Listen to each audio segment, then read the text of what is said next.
BJP को प्रियंका गांधी से डर लगने लगा है। ये बात यूं ही नहीं कही जा रही।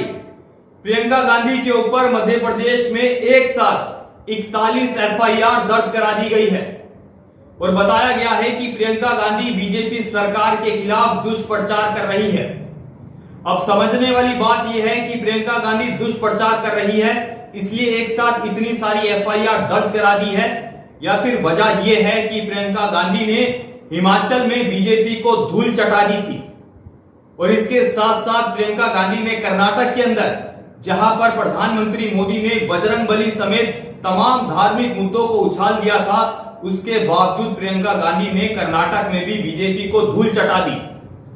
अब इसके बाद प्रियंका गांधी ने सीधे कहीं पर पैर रखा तो वो मध्य प्रदेश में रखा। प्रियंका गांधी जिस तरह से मध्य प्रदेश में चुनाव प्रचार कर रही है, जिस तरीके से भाषण में वो अपनी बातें रख रही है, बड़ी भयंकर तरीके से उसका लोगों पर असर पड़ रहा है। अगर आपको प्रियंका गांधी की ताकत और बीजेपी के डर को समझना है तो इस बात को समझना होगा कि प्रियंका गांधी वो ताकत है जहां पर हिमाचल प्रदेश के अंदर बीजेपी ने यूसीसी, राम मंदिर समेत तमाम मुद्दों का जिक्र किया, उसके बावजूद बीजेपी वहां पर हार गई। दूसरी तरफ कर्नाटक में बजरंगबली, टीपू सुल्तान, हलाला समेत तमाम मुद्दों का जिक्र किया, उसके बावजूद पूरी ताकत झोंकने के बाद प्रधानमंत्री मोदी जीत नहीं दिलवा पाए। बड़ी बात यह है कि इन दोनों ही राज्यों में हिंदू आबादी बहुसंख्यक है और कर्नाटक वाला जो फॉर्मूला है 40% की सरकार, यही फॉर्मूला कांग्रेस ने मध्य प्रदेश के अंदर चिपका दिया।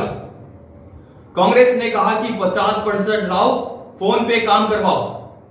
ये कांग्रेस ने जगह जगह पोस्टर लगाए, कांग्रेस के समर्थकों ने पोस्टर लगाए और इसके बाद नतीजा ये हुआ कि प्रियंका गांधी के ऊपर 41 जिलों में एफआईआर दर्ज की गई। तो ये डर किस चीज का है? ये डर इस बात का है कि बीजेपी पर 50% का ठप्पा ना लग जाए, इस बात का डर है। ये डर इस बात का है कि प्रियंका गांधी मध्य प्रदेश में एक्टिव क्यों हो रही है, इस बात का डर है। ये डर इस बात का है कि कर्नाटक में जिस तरह से, जिस फॉर्मूले के तहत बीजेपी की हार और कांग्रेस की जीत हुई, ये सेम चीज मध्य प्रदेश में रिपीट ना हो जाए।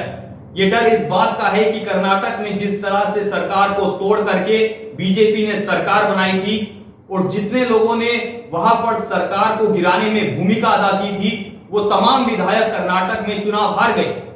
वही सेम समीकरण अब मध्य प्रदेश में बन रहे हैं और मध्य प्रदेश में भी सिंधिया समेत उन नेताओं को खतरा है जो पहले कांग्रेस में थे।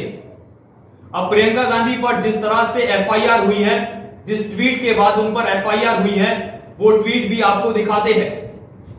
प्रियंका गांधी ने ट्वीट कर लिखा कि मध्य प्रदेश में ठेकेदारों के संघ ने हाईकोर्ट के मुख्य न्यायाधीश को पत्र लिखकर शिकायत की है कि मध्य प्रदेश में 50% कमीशन देने पर ही भुगतान मिलता है। कर्नाटक में भ्रष्ट बीजेपी सरकार 40% कमीशन की वसूली करती है। मध्य प्रदेश में बीजेपी भ्रष्टाचार का अपना ही रिकॉर्ड तोड़कर आगे निकल गई है। कर्नाटक की जनता ने 40% कमीशन वाली सरकार को बाहर किया। अब मध्य प्रदेश की जनता 50% कमीशन वाली भाजपा सरकार को सत्ता से हटाएगी। ये प्रियंका गांधी ने ट्वीट किया है और इसके बाद खलबली मच गई। कांग्रेस कार्यकर्ताओं ने भी 50% कमीशन के जगह जगह पोस्टर लगा दिए। इसके बाद प्रियंका गांधी के ऊपर 41 एफआईआर दर्ज कर दी गई। अब बड़ी बात यह भी है कि जितने भी अलग अलग जिलों में एफआईआर हुई है, तकरीबन सभी जिलों में एक ही भाषा है, एक ही धाराएं है। ऐसा लगता है कि एक ही जगह से इसका आदेश आया हो और 41 एफआईआर अगर किसी राष्ट्रीय स्तर के नेता के खिलाफ होती है तो इसका मतलब बिल्कुल साफ है कि निर्देश ऊपर से थे। बीजेपी प्रियंका गांधी से काफी ज्यादा डरी हुई है, ये साफ दर्शाता है। फिलहाल के लिए इतना ही।